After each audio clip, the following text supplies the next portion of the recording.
Welcome to the School of Laughs podcast, brought to you by schooloflaughs.com. Whether you're an aspiring comedian, a part-time pro, or a speaker who wants to become funnier, this is the podcast for you. We'll break down tools, tips, and techniques to help you get bigger, better, and more bookable. And now, here's the show. Welcome to the School of Laughs podcast. Rick Roberts here with an after-school special episode. I had a few students stick around after a recent writing class, and I picked my brain about a few topics that I think you will find interesting. We covered a few things today. Primarily, we talked about audiences. How do you find your audience? How do you find your niche? What do audiences expect from you? We also talk about how to get into comedy when you're a little bit older, what the expectations are like.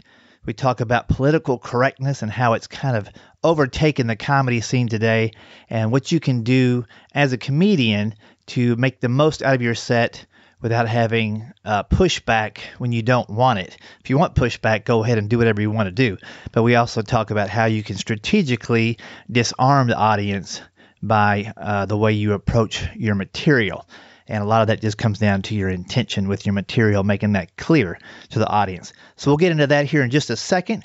They want to say thanks to our sponsor for this episode, Scott Love from the Washington, D.C. area, taking the online class right now. Thank you, Scott, for doing that, which in turn allows this podcast to continue.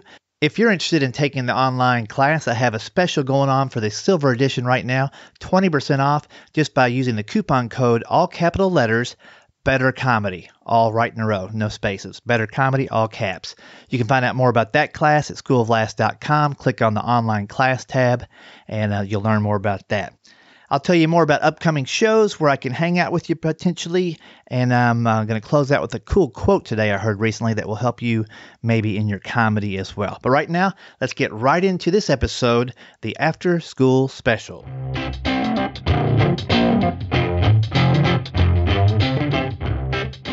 All right, so I'm after the writing class. I've got Michael here. Michael, what is your question? My question is about how do you play to your audience? How do you gear your material based on the audience you're about to perform for? And the example that comes to mind would be like the Blue Collar Comedy Tour, a bunch of middle-aged white guys. And if you looked at the crowd that they were playing to, it kind of represented the performers on stage. The same goes for the Kings of Comedies, a bunch of middle-aged black guys. And if you look at the audience, it kind of represented it kind of very similar to the comedians that were performing. So if you're going to a club or an event and you're putting on, how do you know what type of material should you have? Or will you find out when you see the audience, or is that something that the club owner or the promoter is going to make you aware of before you get there? That's a great question. And so a couple things happen initially. When you start comedy, it's going to be impossible to please all the audiences for sure. And it can be real eye-opener when you get on stage and you look at and the people don't look like you, or they're maybe all female, or they might be all of a different race or what have you. I mean, you'll probably see them when they're seated in the room, and you may have attended a show to see what the audience looks like. But your tendency probably as a new comedian is, I need to write material for this group. And then the next week, there's a different group. I got to write a joke for them. When in reality is all the time you need to be talking about what is true to you and what makes sense to you and what doesn't make sense to you. And you explore that through comedy.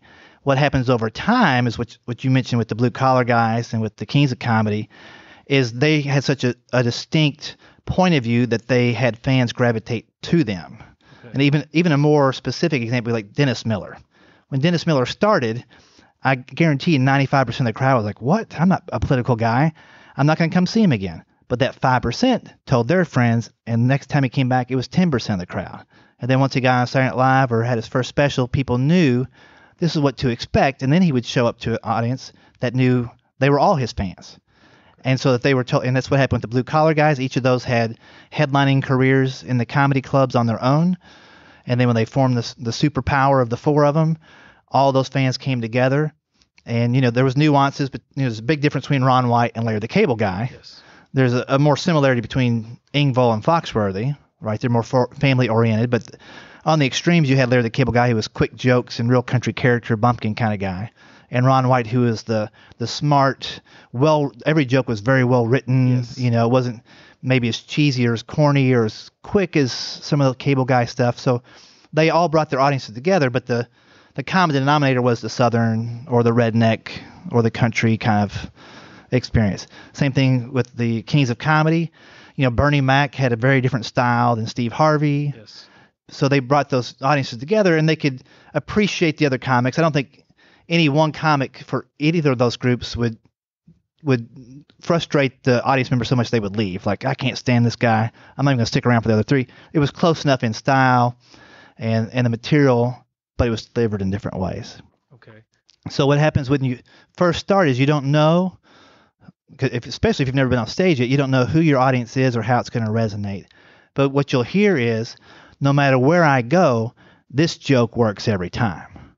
That's a joke you keep because it worked with an all-white audience, an all whatever mixed race audience, or an all guys or all gals. This is material that's true no matter where I go. And so you try to get in tune with that to where you build more of that kind of material. And eventually, I mean, maybe universal enough to where anybody can be in the audience. You know, Brian Regan's pretty universal. Jim Gaffigan's pretty universal. So it's not to say that anybody from any race couldn't come to enjoy that show, but it's really the material and your point of view is what they're coming to hear and see. And so that digs into like a second layer of niches. You know, once you get so far into comedy, you'll notice that there is one specific group out of many that really like what you're doing, or really like your particular style. For instance, my thing that I found out about 10 years into it is people who want a clean show like my show. People who came just to see a show, I could engage them, but when they came just to see a clean show, they really loved it. So then the bell started going off. I should do more corporate events and fundraisers where they only want clean comedy most of the time. There's exceptions, but where they'll appreciate what I do, and I don't have to be in a comedy club. I can go and do one show, and that the pay will equal, 1 or 2 weeks at a club, but it's my audience. Then the third caveat I'll throw in there is I'm aware enough that I don't want to go to only the people who dig what I do every single time, because I need to make sure my jokes are true everywhere all the time. So I do shows in churches or corporate events. I still dip my toe in the comedy clubs. The jokes have to work in all those places for me. I think there are some niche comedians. I think there's probably some women ministry comedians who don't step out of that, and when they do, it's not as comfortable because maybe the material is so defined by their audience and not themselves. Maybe. I know for sure there's Christian guy comedians who I don't think they've stepped foot in a club since they found success in the churches, because why would they? They're so loved when they go in front of their sold out shows that I'm afraid to fail again in a small comedy club on a Tuesday. You know what I mean? Mm-hmm. So you want to be who you are all the time. The group will find you if you're good enough and if you make enough noise. And then I think you got to be aware not to only play to that crowd solely, or else you may be tricking yourself into thinking something's funny that's not. And that's not a deal breaker. It's just one of those things I want to be aware that the joke plays wherever. You mentioned Dennis Miller earlier, went into political jokes, and then only a few percentage of his crowd liked him. But that percentage told their friends, and then more came, and then more came. Then all he had was political jokes, and political fans flooded the comedy shows and the events and the arenas he was in. And that's his niche. How long does it take a comedian to actually find what it is that their niche is, what they're good at? Yeah, it can take forever. I know comics that are still doing clubs that started when I did that have not figured it out. They just assume their niche is working comedy clubs, if that makes any sense. Mm-hmm. And a comedy club is really, it's a great petri dish of all kinds of people. It should be. Even if you are in one city, typically the Wednesday night is one radio station, might be the country station. The Thursday night is more the dance mix, younger crowd. So you're going to have to be able to appeal to a lot of different audiences. But that's a very broad spectrum. It's not a specific like a niche. So I know people that have never figured it out, or some that never wanted to. They just want to go do the clubs or whatever, and that's there's nothing wrong with that. But I do think after you have a solid 35, 40 minutes. Once you start getting to where you're on stage for a duration, you'll start to notice that some people react to you a lot and come back to your shows a lot and buy your merchandise a lot. Typically they won't buy a CD or a DVD unless they really liked you. Gotcha. Because let's be honest, who listens to a comedy CD more than once? I mean, I record one, I listen to make sure there's no skips, and then I put it out.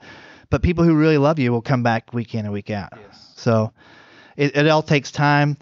The one shortcut, if I could say there could possibly be one, is if you're starting a little later in life and you are 44 and you have a background as an paramedic. So you have valuable life experience in a bank of 20 some odd years. Have you been doing EMT that whole time? I've been doing fire and EMS for 16. Okay, so you have so many stories, and you have your own shorthand, your own code, your own lingo. Oh, yes.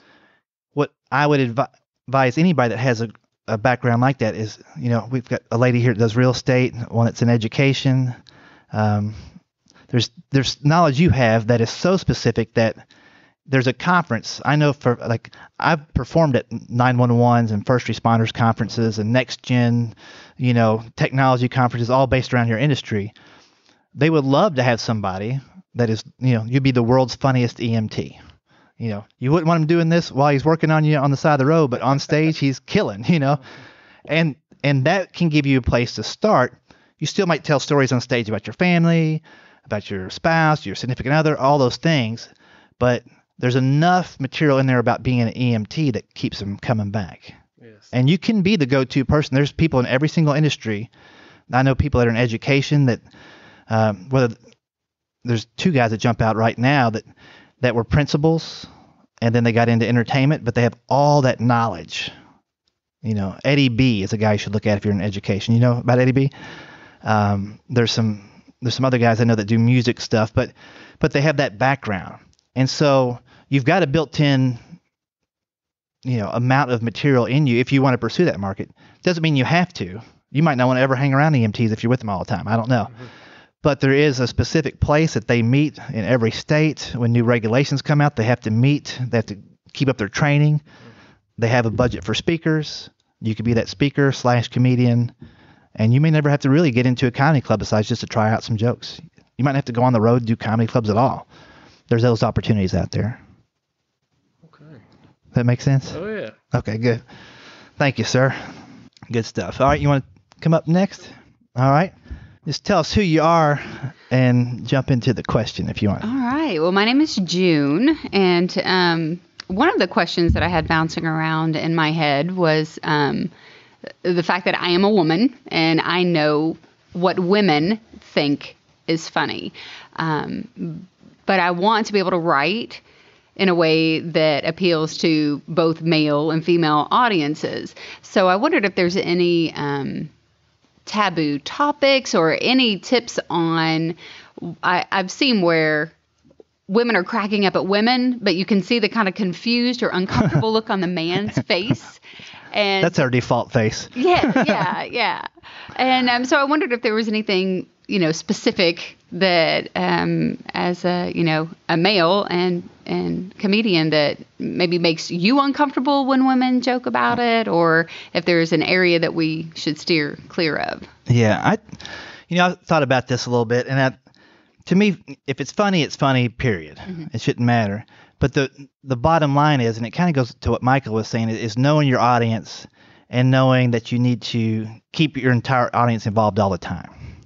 So the easiest way to answer it would be you would know on stage from looking at the audience at what guys are like squeamish about or not laughing. And if that takes away enough of the laugh that you don't want to do it, then you might find something else. But if your core audience is women, that's who you're playing to in that particular bit, not to worry about the guys. Mm-hmm. However, you should always, I think a great comic always tries to keep everybody in the audience engaged. Like I have my little process is every 5 minutes, everybody. So I'll never stay on any topic so long that it lasts 5 minutes and I haven't engaged everybody in the audience. Got it. So if I'm talking about high cholesterol, that's a 50 and up topic. Mm-hmm. If I've got millennials in the audience, I need to have some punchlines or taglines in those jokes to bring them into the joke so they're not completely left out. Okay. You know what I mean? If I've got jokes about, being a dad, well, I realize there's some guys out there that aren't dads, or there's some guys that are great granddads, but the whole changing a diaper thing doesn't register with them anymore. Right. So I'm not going to spend more than 2 or 3 minutes on that without doing something, a tagline that would reference something that would bring them into it. So what I might suggest is just when you're telling those jokes and you see any pushback or non-response from a guy, think, what could I say from a guy's perspective in a tagline right now? Right. Just follow it up with. Or do a comparison. Guys, you look pretty lost. It's like this. Say Aaron Rodgers did this, or, pick a football or a basketball or working, some tools in the garage. Give them an analogy or a comparison that brings them in. That might make it extra funny, not only to them, but the wives and spouses and girlfriends. Yeah. Awesome. So it's all about trying to keep them all engaged. Then when you're only with your people, you can go full bore into if you're doing a women's conference, you can go 100% in. They're with you all the way. They're not offended by anything or whatever. But when it's mixed or whatever, or it might be the other thing too about as far as squeamish or topics. Yes. Because this is something that took me years to figure out. It's so easy. But if you're speaking after dinner, there are some things better to put way towards the end of your set than put them right up front. That you would never like. So when I had kids, I was talking about changing diapers. That wasn't the first thing the audience wanted to hear after they were finishing their chocolate cake. Yes. You know what I mean? But if I move the joke to 30 minutes in, they've been warmed up, they don't even think about it. And it just took me a while to realize, let's start off with, so that's where I start off my cholesterol joke. We just got done eating. I couldn't have the steak because I'm cutting back on the cholesterol. I found the right joke to start with. Yes. And sometimes it's just about placement. Those two things. Awesome. So I would think about that. If the guys are pushing back, what if you did this joke later after they knew you a little bit? Would it get a different response? And I guess if it's something that I have the feeling they're not going to follow, but it's going to kill with the women, then doing the explanation of it in terms of something a man can relate with, then you're saying just maybe follow it up with that, and then now they're in on it. They feel like they've learned a little secret they didn't know before. I think that'd be great. So. Yeah, as a guy, I would lean in and go, "Oh man, she knows football or whatever." And now I get it. Like if you could explain to me through football or sports terms why you need more than 4 pairs of shoes, I would probably listen and laugh. Right. But if you broke it into only terms that women understand about the heel and the this and it's got to go with that. But if you say, why do you have 7 rifles? Because you have different things you're hunting. That's why women have 6 different pairs of shoes. They're hunting for, you know what I mean? Right. There might be some way that it parallels. You're like, oh, that's hilarious to everybody. Yeah. You've helped me a lot too, because I've been struggling with my teenage boys right now and what value they bring to my life, because they're driving me insane. And now I'm like, oh, sports knowledge. When they don't pick up their socks or, whatever, that I'll just, say, okay, you're going to sit down and teach me about sports for a little while as a punishment, because boys really love to talk sports with their mom. No, right. Awesome. That'll be great. Well, thanks. Yeah, thanks, good question. I've got Amy here. Amy, what's going on? Hey, Rick. So my question is, and you touched on it a little bit a minute ago, but I just kind of wonder if do you see a lot of the older people that are just getting into comedy, or any kind of a success rate with those? I know I have a history in real estate, several years in real estate, that I could talk about, but not really in a whole full comedy routine or anything, and that's not necessarily my goal. But being older, it's kind of scary to think about getting into it. Yeah, it's funny. So I'm 50 now, so I'm probably past halfway to be realistic. But you do start feeling this pressure of a clock. Like, man, I got 3 years to make this, or 5 years to make this, or whatever you think you have. It might be till the kids are out of the house, and then you want to be able to do it full time, so you've got that number. It's tough to put any of those constraints on it, but the key, I think, in whatever age group you're in, there are audiences and there are places where people your age are hanging out. So, like, the comedy club is good as a gym or a workshop, and open mics the same way. To say I'm going to try to get into the comedy clubs and go full time at 50, it's not impossible, but if it wouldn't be my goal at 50. It would be to use those places to work things out. And then, though, where are the people for your real estate people? You know about the real estate conferences, and each state has one, each region has one, each nationwide, there's all the different levels of the mortgage brokers have a conference, everything. Right. So there's all those places where you could say, hey, I do comedy, and I got a good deal of comedy about this business. And the great thing about that is, with the search of Google, you can find out where those people are. If you type in real estate plus, what would you call the head person at a real estate agency? The head broker? So real estate plus broker plus conference plus Tennessee, it'll pull up all the conferences. Mm-hmm. And then you go to Google AdWords and put in real estate, all those same things you just searched. Mm-hmm. And you have an ad that goes back to your website, and the landing page or the first page that connects to shows you telling a real estate joke. You know what I'm saying? Mm-hmm. So the good thing about the day and age we live in is you can do exactly that. You can do that with your paramedics, your EMTs. You can do that with education, whatever is in the niche within education. And you can find exactly who's out there having conferences. They need speakers. And you could even explore not branding yourself as a comedian, but as a humorist or as a funny speaker around the topic of real estate or a specific thing. Like I have a 1-hour talk about how to turn a hesitant buyer into a buyer that puts in a bid in today because the market's so hot. Because everybody's losing houses, right? Because they're waiting too long. Right. So you could have a whole 1-hour thing about that, but it's going to be funny throughout. Sure. And you do that by telling about personal examples or whatever. Okay. So it's just whatever you make your expectation to be at whatever age.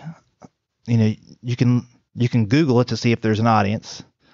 You can develop the material and create videos to play that audience. And it's not super simple like a funnel or something where it's going to be you spend $100, you get 2 gigs. You'll have to work it out and figure it out.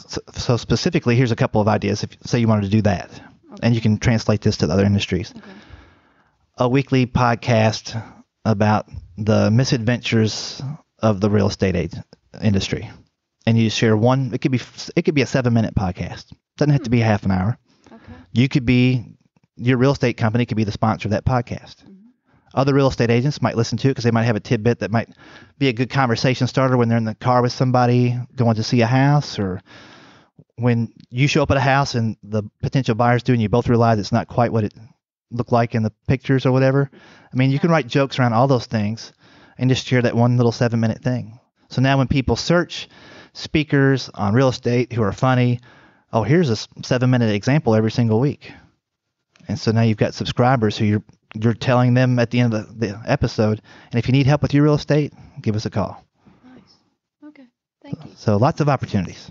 I have this question. This has been something I've been noticing in the news and with comedians as a whole. Political correctness and these new movements about shaming is killing comedy. Lenny Bruce fought to get the right to be able to say whatever he wanted to on stage. He was arrested and many times, and he never really got to see the fruits of his labors. The later comedians did.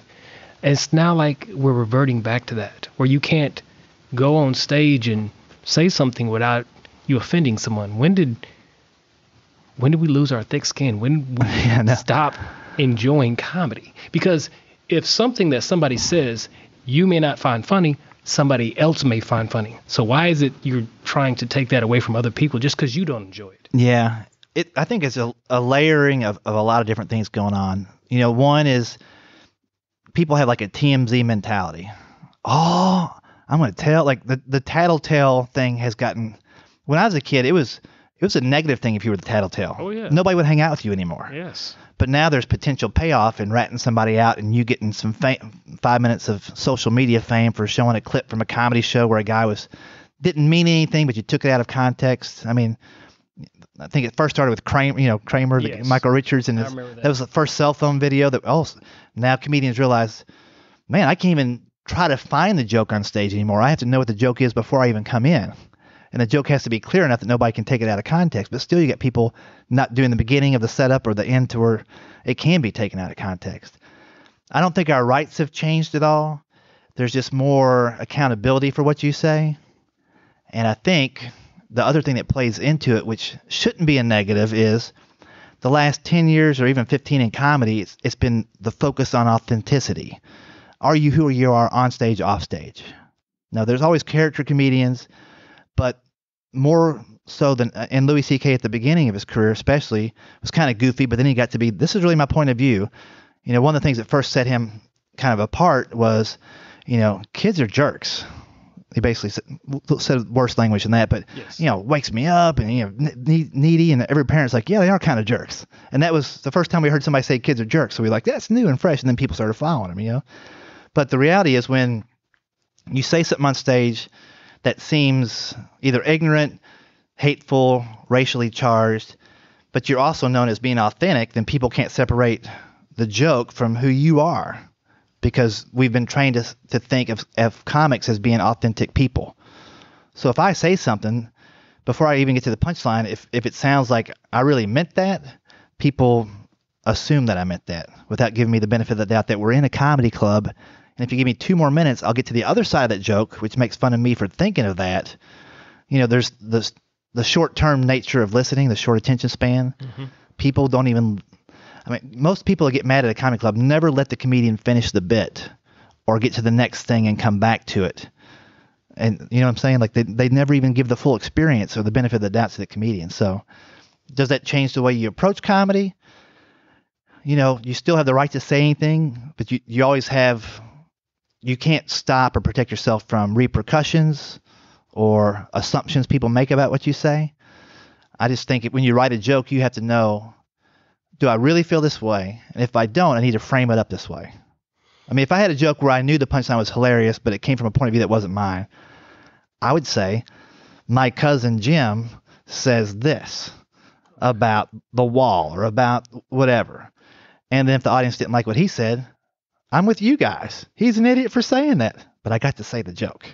You know what I'm saying? Yes. There's ways around it, but the short answer to your joke, to your question was, you're never free from repercussions. So you just have to be better articulated on stage. I've noticed that what's happened is caused some of the comedians to actually change how they perform. I've been to a couple comedy shows lately, and comedians will lock your phones up. Yeah. Because of what happened with Michael Kramer and other instances. And the idea is that you're here to enjoy a show. You're not here trying to get evidence. Right. You're here to laugh and have a good time. And I understand why a comedian does that. And my favorite 2 comedians are Dave Chappelle and Ralphie May. And Ralphie was known for being edgy. He's going to push the limits. He's going to go right to the very edge. And he's going to talk about things that make people uncomfortable, but he's going to tell it in a way that makes you laugh, something that you may have never seen or thought about before. His point of view is funny, but it's also edgy, and he lets you know that. Mm-hmm. Not everyone likes that style, but the people who don't should not take it away from the people who do. Right. And I've always said it's like this. Treat it like Burger King. You can have it your way. When you go on the Subway, you can order whatever meat, whatever bread, whatever cheese and toppings you want.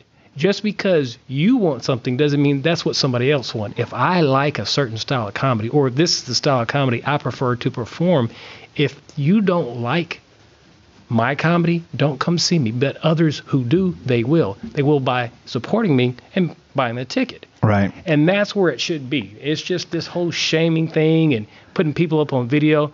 Now, I'm not for people who do wrong, Louis C.K. There are some people who are just flat wrong, and that doesn't have anything to do with their bits. That's extracurricular. But it's just the whole I'm just worried about. I noticed that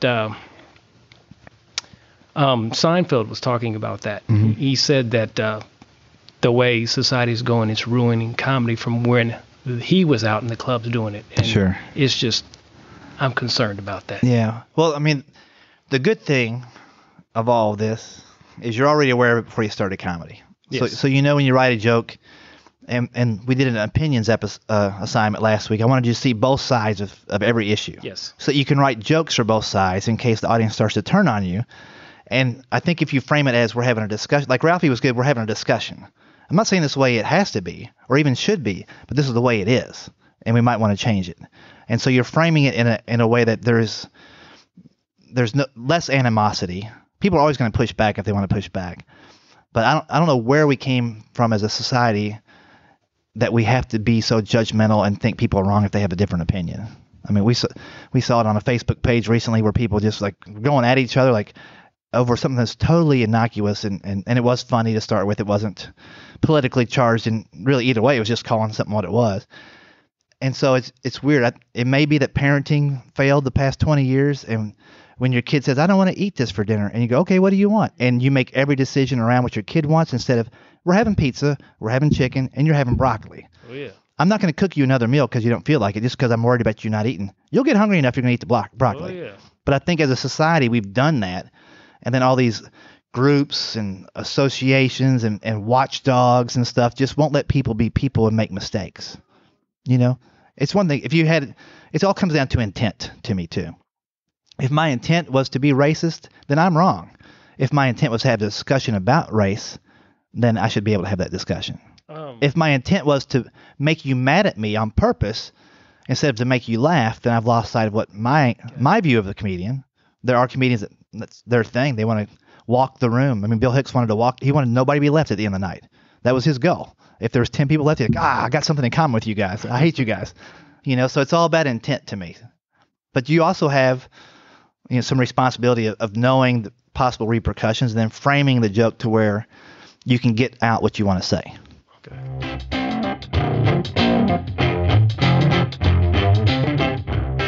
Hope you enjoyed that after school special. A few insightful questions from a few students after a recent writing class. Again, if you want to take the writing class online, you can go to schooloflaughs.com, click on the online classes link and learn more about that. For live classes, you can check there too, although right now nothing is scheduled due to a pretty busy schedule of my own right now. Matter of fact, if you'd like to come see me live, a couple of opportunities coming right around the corner. In fact, day of release, Friday, February 1st, I'll be warming up the audiences just north of Nashville at the Huckabee Show, and I'll do that again on the 7th, as well as the 8th of March and the 12th of March. So if you want to come see me in action, hang out, see a show, listen to some music, be part of a TV taping, just shoot me an email, schooloflaughs@gmail.com. I'll let you know how you can get tickets to that. And I might be able to meet up with you for a little coffee or maybe a snack if you're in New Orleans around February 12th. If you're in Birmingham, Alabama on the 15th of February. If you're anywhere near St. George, Utah, that's right, beautiful part of Utah right there, late February 26, 27, and 28. Or Las Vegas on the 26th. I can meet up with you there as well. In March, I'll be in Melbourne, Florida, just outside of Orlando, Des Moines. And then March 15th, recording a dry bar special out in Provo, Utah. So if you're out in that area, would love to have you come to the taping. Anyway, those are some places I will be. Maybe if you're in that area, you can pop out and say, hey, just like Jeremy Lee did when I was out in the Seattle area. Got to see Jeremy meet one of the guys who's taking my online class. Is getting into comedy with a purpose, it sounds like, and got to hang out with him and his family after a show where we are raising some funds and awareness for a good cause. So it's always cool to meet people that are listeners to the podcast or taking the online class or doing both. Kind of just keeps me connected to doing the podcast when I get to see the ears on the head and the face of the people that are checking it out. So always enjoy meeting anybody who's into comedy. Lastly, a quick quote today. I heard this the other day. I don't know what podcast it was on, but it was really a great quote. And it's Steve Earle, the musician Steve Earle. He said, people don't care what you've been through. People care about what you've been through that they can connect with, that they can identify with. So I think that's a great quote. If you're a comedian, sometimes we tend to get on stage and rant, and then we look out to blank faces and stares and nothing. And what we were ranting about really was authentic to us and really was something that we're passionate about. And then we realized nobody else cares about it. And to me, you can keep that joke and struggle with it for years to come if you want, but you can move on to something else, maybe something that is really a driving force behind the way you feel and the way you think every day, but also is a topic that is connectable, that can connect with your audience. Don't try to force a square peg into the rectangle. Find something that you're passionate about, that you can discuss, that your audience can jump on board with. So audiences don't care what you've been through. they care about what you've been through, they can relate to. Love that quote by Steve Earle, and I'm going to keep that in mind as I write material. Thanks again to Scott Love. Thanks again to all y'all for listening. Man, it's been fun. Been doing the podcast for a while. I think I'll do it for a few more months here at least. I do have another podcast in the pipeline that I'll tell you about sometime down the road a little bit. But got another thing on my horizon that I'm looking forward to doing. And at that point, I may have to make a decision whether to continue this one or not. So, if you do enjoy this podcast, I would love to hear from you. I'd love to have iTunes reviews so I can see if there's momentum of new listeners. Maybe you've been listening for a while but haven't jumped on and left a review. Some encouragement there would go a long way in helping me realize there's a need out there for the podcast, and people that are digging it can leave a review at School of Laughs on iTunes or Stitcher, wherever you download it. But we'd love to see that. Do have an iTunes review I'd like to share before we head off today. It says, "This is the best podcast I ever listened to. I learned so much being a new comic and will continue to listen till the end. If you're a beginner and don't have a clue on how, who, when, where, why, or when to start comedy, then I suggest you listen." Hey, if you can just leave me something like that on iTunes, man, it really makes my day. Thank you guys very much. Keep up the great work and stay safe and stay funny. Thanks for listening to the School of Laughs podcast. If you'd like to hear more School of Laughs podcasts, you can find them on iTunes and Stitcher.com. And don't forget to subscribe and leave a review. For information on upcoming live and online classes, visit schooloflaughs.com. Until next time, stay tuned, stay focused, and stay funny.